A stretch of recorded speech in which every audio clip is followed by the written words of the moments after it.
Hi everyone! In this video, we will present about building in commercial construction. Before we start our presentation, I would like to introduce myself and my members. Me, Nur Izzatul Alia binti Zulmi, Nur Aliyah Syuhada binti Muhammad, Nur Fatin Anisha binti Moh Syahril, and Syafiqah Zainina binti Moh Zainuddin. Hello everyone, today I will introduce about commercial buildings. Commercial buildings are structures designed for business activities and generally include office buildings, retail store, restaurant and warehouse. They can also encompass hotel and special purpose building used by business. Next, we go to types of commercial buildings. It has 4 types, which is office buildings, retail buildings, warehouse, industrial buildings, and hospitality buildings. The first one is office buildings.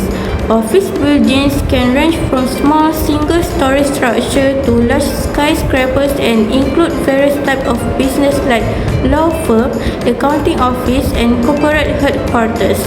The second is hospitality buildings.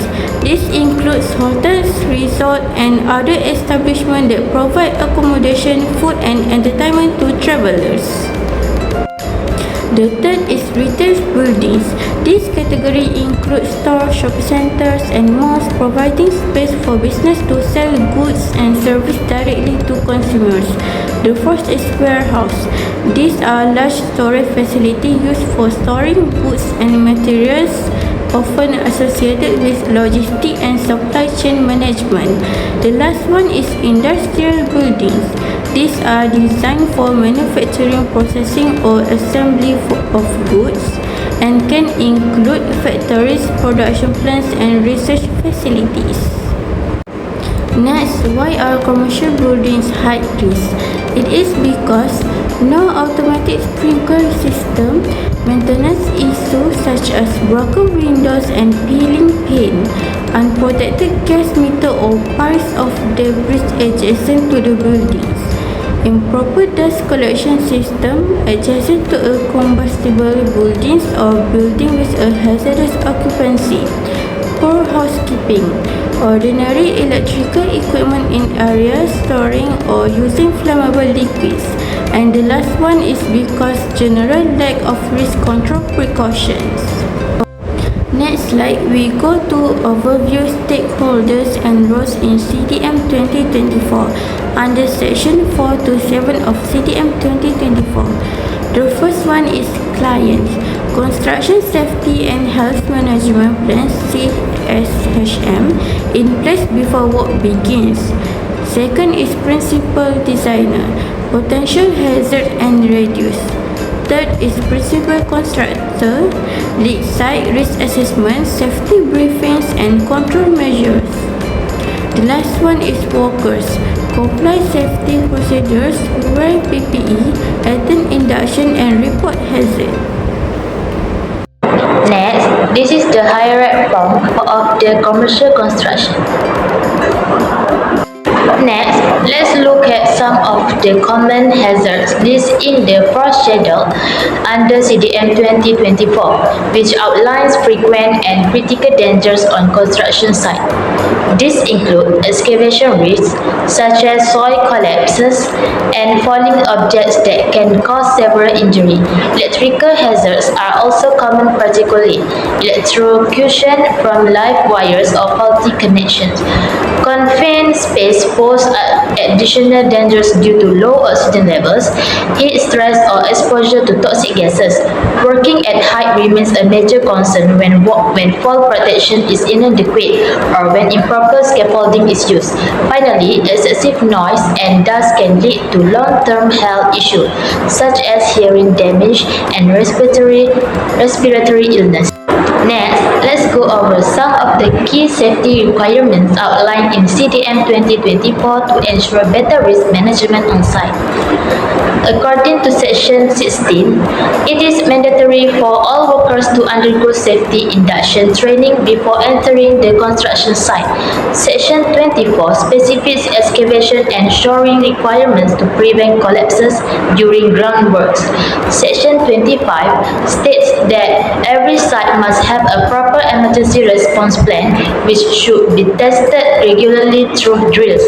Under Section 27, all electrical systems must be properly installed and protected to prevent hazard.